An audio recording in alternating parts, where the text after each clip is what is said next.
Hey guys, welcome to another video. In today's video, we are going to be talking about Beastieball. So I recently finished the Playtest 2, which this game keeps on getting better and better, but we also got some really good information on basically what to expect in the near future. So they just dropped this article, Beastieball 2024 Roadmap. So let's dive into this.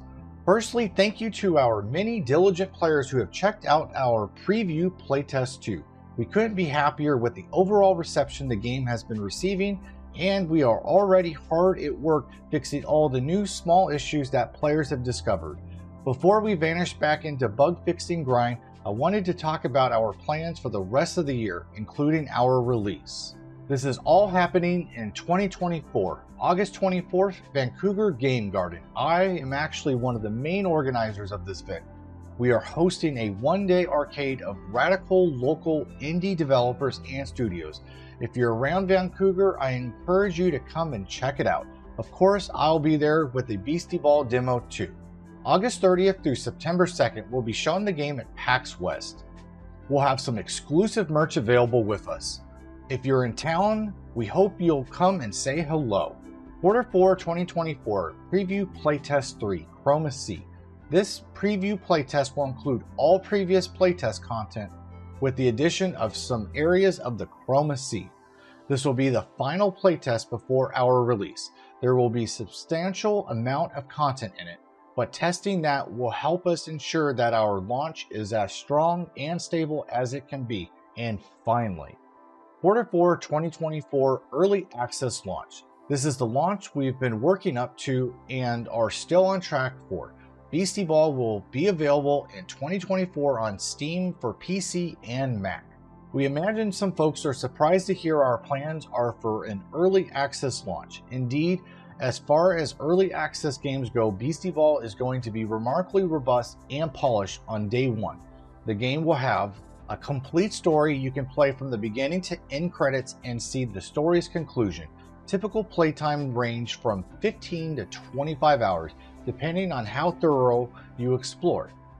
Side quests and extras. Aside from the story completion, there are lots of other side quests and challenges to discover, including hidden extra areas. Rank coaches you defeat will be added to your contacts, and you'll be able to hang out with them to build your friendships. A robust post-game.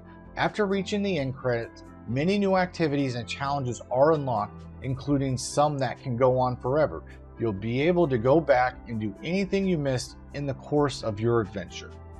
Network play. You can create lobbies and challenge other players to 1v1 Beastieball matches using your own in-game team. You'll be able to upload teams, share them, and download other players' teams to experiment with different strategies, not to mention passively challenging other players by sending your extra beasties onto the internet as an away team. Diverse game modes, including multiple randomizer modes, each at different levels of chaos, and multiple Iron Man challenges difficulty modes, too, which you can combine with the randomizer modes as you wish, all of which totally transform the experience of the game from its first moments to the final boss. 100 beasties to discover and meet. In case we haven't made it obvious, we care deeply about our beasties and the design work that goes into them. We didn't want merely to fill in slots. Each and every one of these 100 beasties are important to us and had a wealth of thought and iteration put into them. We can't wait for players to discover them all.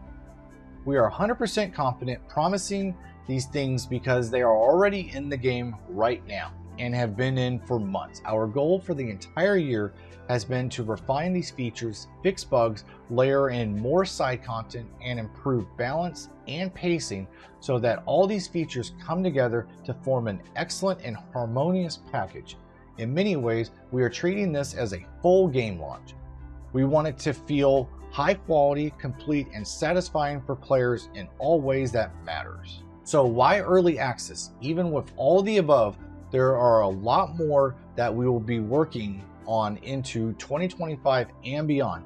Those things include player feedback. Ultimately, our goal is to make an incredible game rather than toil away in the shadows. Hope we can get everything right and then find out how players feel about the finished product. We want to engage with our community and make sure that our efforts are focused in the right areas as we add new content or address issues. Beastie animation. As some players have observed in playtest, not all beasties are fully animated to the same level yet. We are diligently working to replace all of our placeholder art so that the initial early access release has all clean, finished looking beasties, but animation is another step beyond that which we are going to continue working on for a while. Although we believe animation is what takes our beasties to the next level, we also recognize that its absence won't prevent players from connecting with their beasties and having a deeply fulfilling game experience. Animations take a long time, but it's also something artists can work on in parallel while we are collecting player feedback and addressing technical gameplay issues. Because of that, it'll be very efficient to have an ongoing early access period while the animations is still in production. Additional content.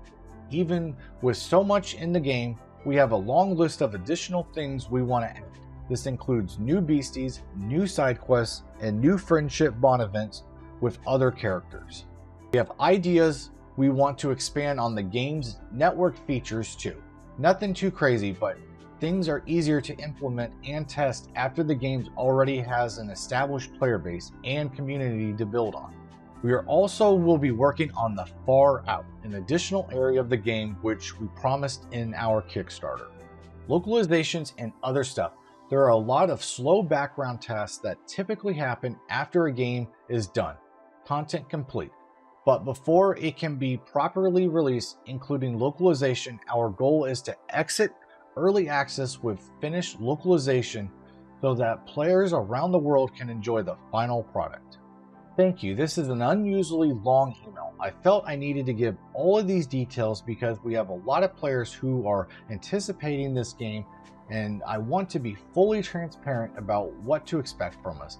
That said, fans have always been remarkably friendly and polite with us. I'm grateful that I get to make games for such a warm community of people. Ultimately, we are a pretty small team doing pretty huge things. I'm immensely proud of the game we have made, now more than ever. I'll continue to yearn for the day when I can fully eject it from my brain and into your hands. We'll see you later in 2024. I'm going to end the video here, guys, but yeah, this is super exciting news to hear. I'm so glad everything is going to plan. This is one of the few games where devs it seems like they're fully transparent, and they're like, they already planned for the future. They expected the worst, but my biggest thing is they're communicating, they're being transparent, and I just, honestly, every time I've done every playtest, the game is super polished and it matches everything they've mentioned in every one of these little devlogs. So it's super exciting to see that we're getting so close to the final product. But yeah, let me know down below how excited you guys are. But other than that, I will see you guys in the next one. Take care.